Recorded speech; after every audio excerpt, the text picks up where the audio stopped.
dan vsem. Na kratko vam bom predstavila del raziskave, ki se odvija v sklopu programske skupine na oddelku FHŠ, ki jo je profesor Panjik prej predstavil. Moja vloga je kot sociokulturna antropologinja je v glavnem intervjuvati lokalno prebivalstvo na Krasu od lanskih požarov. Svoje raziskovalno delo izvajam od avgusta letos 2023 in intervjuvam lokalno prebivalstvo in različne stranke in akterje, to bodisi na italijanski kot na slovenski strani pogorele Kraške krajine. In bi rada poudarila, da je raziskovalno delo v teku in torej so rezultati, ki bom danes predstavila, le vmesni oziroma parcialni.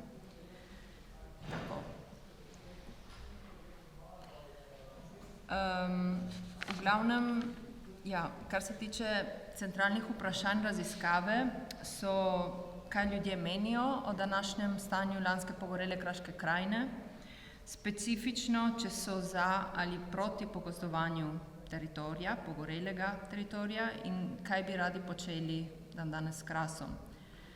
Zanimajo nas tudi podobe, ki jih ljudje imajo v Kraški krajini v preteklosti, oziroma če je bila to po njihovem spominu kamnita pokrajina ali je bila ta pokrita z gozdovi.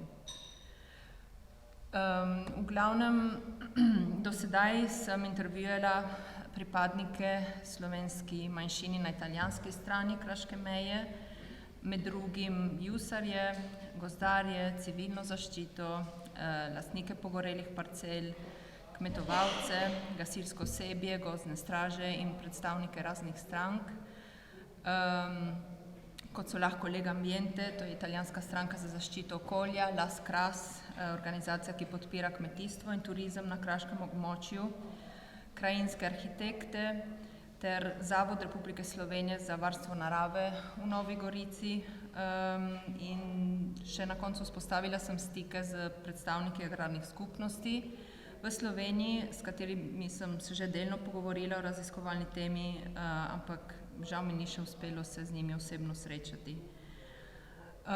Sedaj pa bi začela, upoštevajoč nekaterih glavnih razlik med postopki oziroma ukrepi, ki sta jih od lanskih požarov slovenska in italijanska država izvajali na pogorelem kraškem teritoriju. Če pogledamo zemljevid, skupno pogorela površina je okoli 4500 hektarjev in večji del pogorelega ozemlja se nahaja na slovenski strani. In sicer se gre za 3707 hektarjev, od katerih 2902 hektarjev gozdov. V Sloveniji, Zavod za gozdove Slovenije je že novembra in decembra 2022 vodil pogozdovalne akcije uničene pokrajine na Cirju s pomočjo okoli 1000 prostovoljcev, ki so se udeležili z vseh koncev Slovenije in sosednjih držav kot Italija. To je zato, ker na podlagi zakona o gozdovih Zavod za gozdove mora zagotoviti obnovo gozda na pogoriščih, s tem, da pripravi sanacijski načrt, v katerem med drugim predstavi plan pogozdovanja pogorelega teritorija. Kar se tiče pa, medtem ko v Sloveniji torej se je ustvarila recimo ta pogozdovalna koordinacija, mobilizacija s pomočjo javnosti in raznoraznih akterjev, ki so se angažirali pri pogozdovanju pogorele Kraške krajine. Med drugim povem, da naslednja pogozdovalna akcija bo v petek in soboto, torej 24. in 25. novembra, to vedno na Cirju. Na italijanski strani meje pa pogozdovalnih akcij ni bilo in ne bo, vsaj zaenkrat, zato ker v Furlanijski krajini po zakonu pogozdovanje pogorele krajine ni predvideno, to za vsaj 5 let. Pravzaprav v dokumentu Disposizione per la difesa dei boschi dagli incendi, ki predstavi, kako je treba ravnati s pogorelo krajino, piše, da je pravzaprav prepovedano za 5 let od požara pogozdovati pogorišča. Sedaj medtem ko recimo državni zakoni in pravila določajo, če se po požaru pogozduje ali ne, bi vam rada predstavila, kaj ljudje menijo o današnji situaciji Krasa. In sicer večina posameznikov je poudarilo, intervjujencev in informatorjev, ki sem intervjuvala, da je v glavnem Kras zapuščen. Kajti se človek z njim ne več ukvarja. In to so med drugim predstavili razni predstavniki in člani jusarskih skupnosti, kot na primer gospod Grgič, koordinator Jusov v Furlaniji-Julijski krajini. In tukaj vam bom malo tako predstavila prav konkretne, recimo iz konkretnih intervjujev, informacije. On pravi, da je Kras zapuščen, da so njive zapuščene, in tudi gospod Ravbar, ki je tudi jusar, recimo iz Repna, to na italijanski strani Krasa, pravi, da Kras danes ni obdelan. To so enkrat ljudje čistili, tudi okoli polja, medtem ko sedaj je vse zaraščeno. In ko sem šla njemu na obisk, mi je pokazal, ko smo gledali skozi okno, da je sedaj v glavnem tam vse gozd, medtem ko je bilo v preteklosti, to so bili travniki. Torej, enkrat je kraški človek obdeloval Kraško krajino s poljedelstvom in živinorejo, sedaj tega ni več oziroma obstaja v omejeni obliki.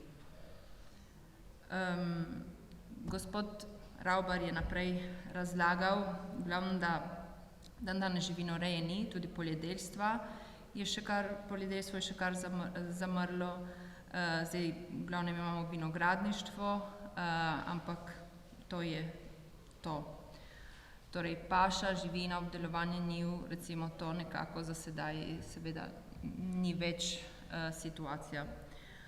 Poleg vzdrževanja Krasa v preteklosti, hvala pašne živine in obdelovanja njiv, so Kraševci se ukvarjali s Kraško krajino tudi s tem, da so jo sistematično čistili s kontroliranim sežiganjem narasle gmajne. V glavnem, gospod Grgič mi je to tudi tako zelo na dolgo tako predstavil.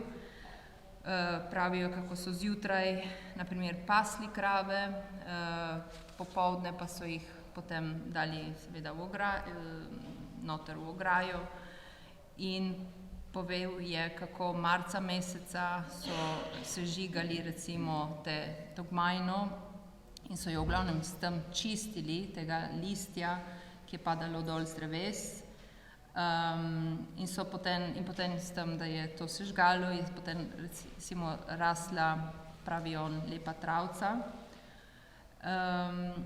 In to sežiganje je tudi bilo hvala suhozidom, ki so enkrat jih to gradili, in v glavnem s tem so preprečili, da se je ogenj potem razširil, in so seveda to vse stvar koordinirali.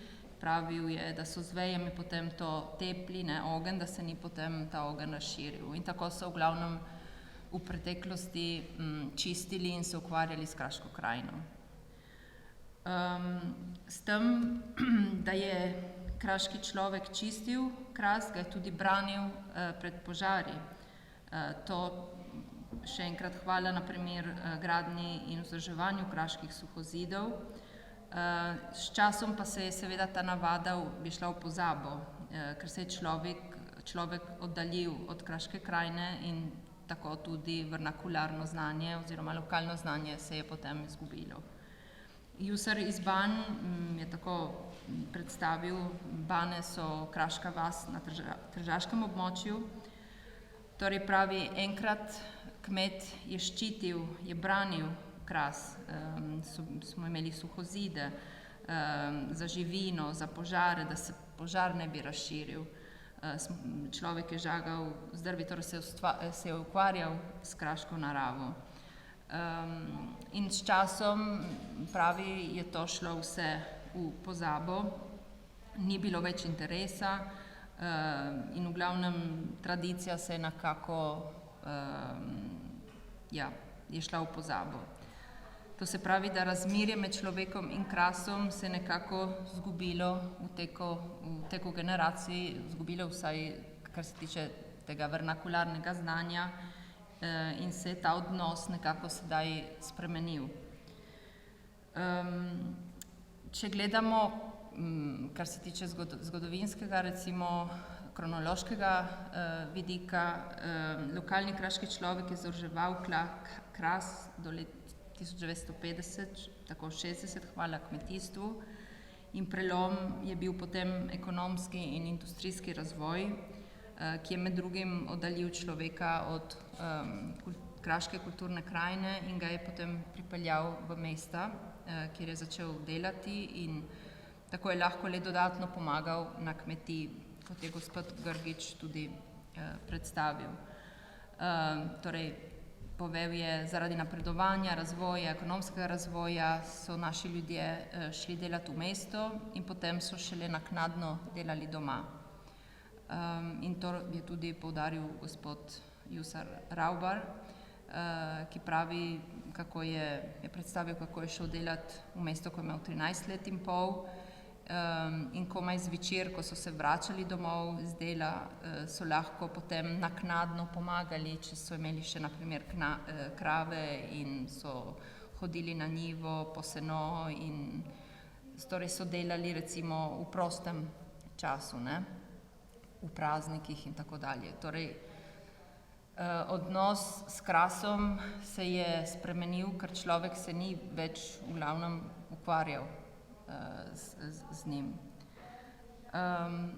Sedaj, s krasom se je treba ukvarjati, jo obdelovati, jo čistiti, jo vzdrževati. Zdaj, vprašanje je, kdo bo to počel v današnjem času, ne? Tukaj se povežemo na temo pogozdovanja in sicer na podlagi pridobljenih informacij smo primorani razmisliti o tem, da ni dovolj se vprašati, ali bi kraški človek pogozdoval pogorelo kraško krajino ali ne, marveč se treba dodatno vprašati, kdo bo potem vzdrževal pogozdovano krajino, kdo se bo ukvarjal z vsajenimi drevesi. In kot mi je tudi to nekako, ko sem intervjuvala gospo Milič iz Sagradca, ki ima kmetijo, pravi, gozd je dolgoročna naložba, ne? Gozd rabi 100 let, mora biti gledan, torej se človek mora ukvarjati z njim, je treba gozd obdržati čistega, mora imeti gospodarja, ki ga mora gledati, ker če ne boš imel lesa, boš imel samo kup robide, ne? In to je nekako sedaj stanje na Krasu, če gledamo. In v glavnem tema o tem, da je Kras v sedanjosti zaraščen z robido in suhim grmovjem, je večkrat prišla do izraza v intervjujih. Razni intervjujenci so povedali, da danes ni mogoče priti do krajev, ki so bili v njihovih otroških časih dosegljivi. Juska iz Banj je tako povedala, da ko je bila majhna, se je spomnila, da je hodila v to veliko dolino, ki jo kliče Gladvocov, pod drevček, to za Božič, sedaj pa, če nekdo ji pove, pojdi tja, da sploh ne ve, če bi lahko do tiste točke prišla. Pravi, sedaj tistega prostora ni več, ker je vse zaraslo. V enem izmed zadnjih intervjujev kmetovalka gospa Lipičar iz Nove vasi, ki se preživlja z drobnico oziroma kozjerejo, pravi, da danes je Kras zaraščen, ker ga človek zanemarja. In tudi ona se spomni, ko je bila majhna, je bil Kras, ona pravi, čist, urejen, parcele so bile lepo držane, vsak se je ukvarjal s svojim terenom, danes pa se je odnos človeka do kraške krajine spremenil. In torej ona je prav tako predstavila, je se spomnila, da je bilo vse urejeno, so bili zidki, ti suhozidi, vsak se je ukvarjal s svojo parcelo, danes pa je dala primer enega soseda, ki v glavnem je žagal recimo in sekal te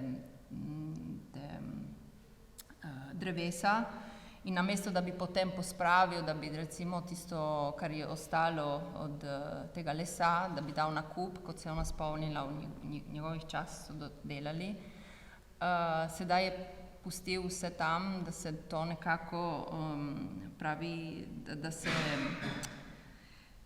ko bi rekla, tisto, ona je uporabila eno besedo, boljš tako je rekel, da se gnije, ne? Torej, da se gnije tam, da se prepusti tam na terenu in da tisto gre po svojem. Ona pravi, da to v svojih, recimo v starih časih, ko je bila ona mlada, je rekla, da tega niso delali, da tudi če je ostalo malo lesa, so tisto dali na en kup. Tako da se potem pasle tudi krave, ko so imeli krave, ker če ne, tisto je bilo recimo ni bilo lepo videti in tudi krave potem se niso mogli na tistem terenu pasiti. Nekateri menijo, da je tudi zaradi zapuščene krajine, kraške gmajne, ki se požari v kratkem času razširijo. Gospod Lemut, kmetovalec v selu na Krasu, kateremu lani je pogorela lesena ograja pašnikov, kjer je pasel koze in osle, je povedal, da od lanskega požara se je spet nabralo neko netivo, ki on pravi ustvari podlago, da se potem ogenj nekako razširi, ne. In tudi on pravi, da tam v okolici nihče ne čisti, nihče se recimo s Krasom ukvarja in da tudi zaradi tega je prišlo, se je požar recimo tako na hitro razširil. Pravil je gorelo s tako brzino, s tako hitrostjo, ne.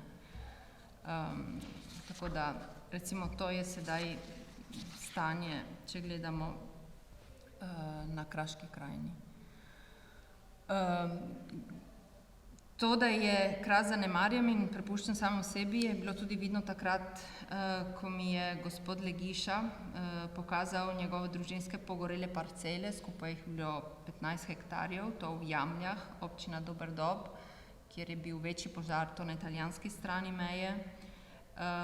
Da sva lahko dosegla določeno parcelo, sva se morala prerivati skozi gosto zaraslo grmičevje.